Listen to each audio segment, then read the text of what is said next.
Welcome to Random Rambling and Rhetoric with TJ Mercer. That's my TT. And it's all powered by her Samsung Notes. Now, here's my TT. I just loves me some porta potties, said no one ever. I don't know about you, but the ickiest thing on the planet is when I am forced to use a porta potty. I try to hold my bladder until the last possible minute. And what about nasty public restrooms? Ew, public restrooms plus kids. Parents, what do you do as soon as you take them to a public bathroom? You make them hold up their hands and forbid them to touch anything. Then you get in the stall, there's no toilet paper or seat cover, you handle your business, come out, and then there's no soap or paper towels. Lord have mercy. Jesus is just not a good situation all around. Fortunately, there's the restroom kit, a full bathroom solution the size of a lightweight deck of cards. A deck of cards, y'all. I keep one in my purse all the time just because it's complete with a full patented oversized toilet seat cover, enough toilet paper to cover the essentials, plus wet wipes for your tushy and your hands. The restroom kit is a don't leave home without it necessity for your road trips, you going camping, the beach, festivals, basically any restroom that ain't yours. Even that friend of yours who's cleaning is not their strong suit. You know what I mean? So pop on over and visit therestroomkit.com. That's therestroomkit.com. And when you use the code RAMBLINGS, RAMBLINGS, you will get 15% off your purchase. So stop going to the bathroom without the full protection you need. Go get the restroom kit at therestroomkit.com. Hey, it's TJ Mercer here, your host of Random Ramblings and Rhetoric. I do know the name of my show, right? So I'm out here doing my thing, as you know, my morning walk. And have something that's kind of been a little heavier on my heart. I hope you guys can hear me because I just realized I started recording this on the major street by my house. So hopefully you can hear me. But what was I saying? So I've been thinking about this thing the other day. There's something going on in my personal life right now that God is having me do something that I feel like I didn't want no part of. And, I felt like I just don't want to be bothered. I don't know if you've ever, felt that way. I just don't want to be bothered. I don't want the headache. I don't want to take on the cause. I just want peace. And at one point I found myself asking him, dude, why you always disrupting stuff? So that's when I was like, ooh, I should tell my listeners this. So I think back of my life though, and I think about even how the fact that I have a podcast is once again him disrupting my life. For 20 years, I was a television editor. Some of you, if you're a regular listener, you know that I was a television editor. And I was happy with my life. I love my career. I didn't want to be taken out of it. And one day, God decides, okay, you've done 20 years. You're done. It's over. I have more for you to do.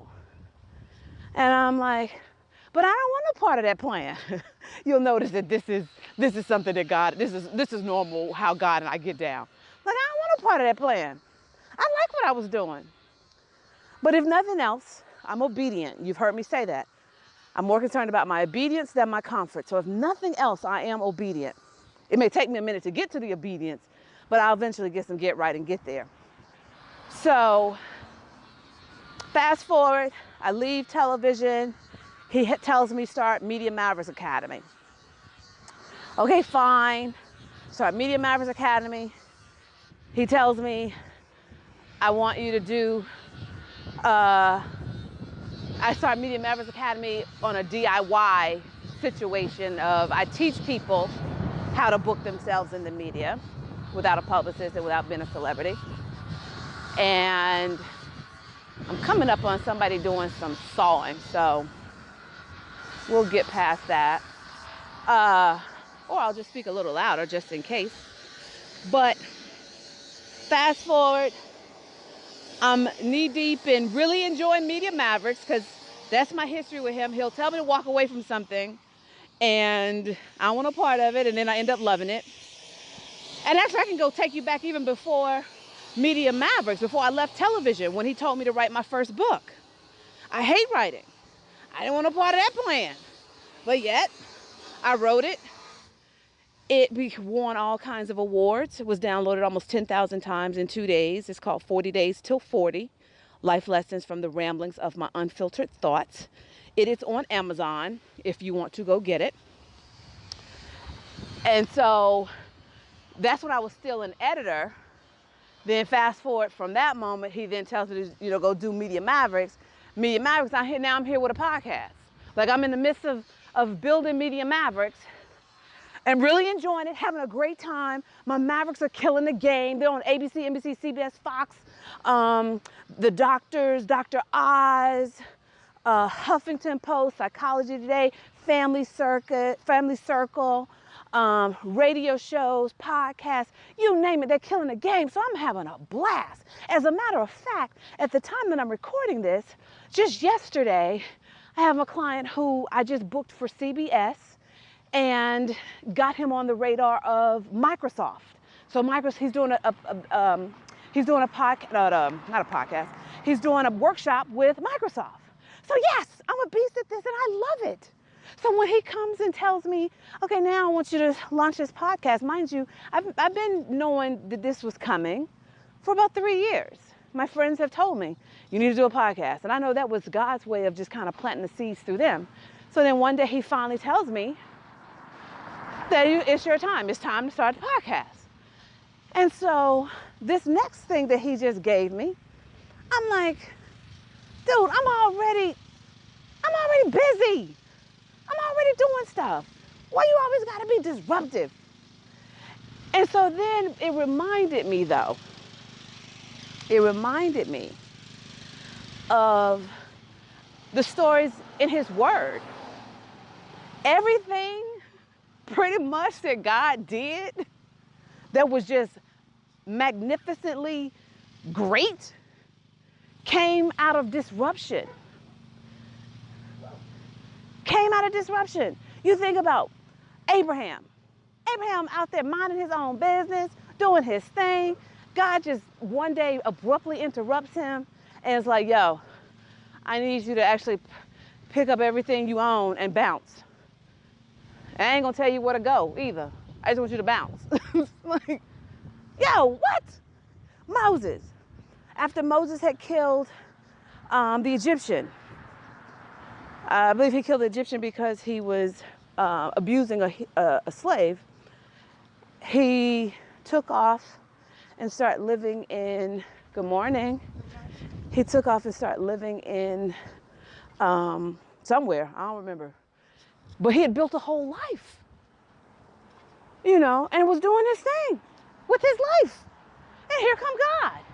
Yo, so I'm gonna set this burning bush so you can actually see this me, it's the real deal, but I got a job for you. I need you to go back and get your people. And we all know the story. Moses didn't want no part of that. Noah, it ain't even raining. God is disrupting his day. He out on the beach chilling. God whispering, okay, I need you to build this ark. Like, what? Dude, ain't even a sign of rain, but I need you to build this ark. So he got to actually take his whole family off the beach and go and stop and build this darn ark. Paul, on his road to Damascus, he was hell-bent on persecuting the Christians. God, disruptor. Oh no, see, you're done with that. You ready to switch sides. I got stuff for you to do. And Gideon, he out there doing his thing, whatever. God was like, yo, So I'm gonna need you to assemble some warriors, because I'm gonna need you to go take these people out. What? Gideon don't believe him. He asked him for 50 million signs. I'm a modern day Gideon, because I do the same thing. I ask God for 50 million signs. David had resigned his life to being a psalmist and a shepherd. He out there chilling, making sure his sheep aren't harmed by the wolves and the bears and whatever else is out there. He got his routine down. He up before the crack of dawn. He take his lunch every day. All of a sudden, here comes somebody yelling for him. David, David, come here. Not knowing that the minute he walk in, his whole life is about to change. But not even in an instant. Here's the thing, that's how God is. Like, a lot of times when he's disruptive, you don't get to see the immediate result of the disruption. Almost to the point that you like, okay, did I hear him right? Are you sure? But God is so lovely, at least with me. He's so loving that he'll every once in a while, he'll plant a little nugget like, yeah, you're on the right track. You can't see it yet, but you're on the right track. And if you think about the story of David, it took him about 40 years to go from being the shepherd to the throne. And that 40 years was rife with strife. Uh-oh. There we go. Y'all know every once in a while I'm gonna be a rapper when I grow up. But his ascent to the throne was rife with strife. It wasn't easy. And sometimes I know Dave had to be like, dude, I was minding my own business. I wasn't even thinking about you like that. Why you gotta go disrupt my life? So I just want to take this time this morning to just remind you, every time I've looked at disruption in my life, God has taken it and made something great, made something beyond my wildest expectations, has me living a life that I never thought I would dream or never thought I would live. I didn't even dream this. All I did was surrender to the will of God. All I did was like, okay, my life is not mine, it's yours. What we doing? And so when you get discouraged, when you start questioning the trek that you're on, just think about it. God's disruptions are not without construction. If he's actually disrupted your life, that means he's constructed something better. He's constructed a plan that far exceeds what you think you could do. He's constructed a plan that's going to give you skills that you never thought you had. Going to tap into gifts that he's planted in you, but now is the season, in this season, for such a time as this, he's going to stir up those gifts. You just got to be willing to surrender to it. You just got to be willing to say, okay, yes, Lord, I surrender. I don't really know who that was for, but I just wanted to take a minute and just plant that little nugget. So for now, though, go on out and make God smile. In my case, I'm going to make him laugh and bust up. And I want you to be sure to subscribe if you like me. Write a review so other people can know that you like me. And share. Share me with your peeps. All right? Talk to you later. Well, that's it. Hopefully you enjoyed what my TT shared with you. And like she always says, let's go out and make God smile. And don't forget to hug somebody. It's T2 Mercer signing off now. See y'all later.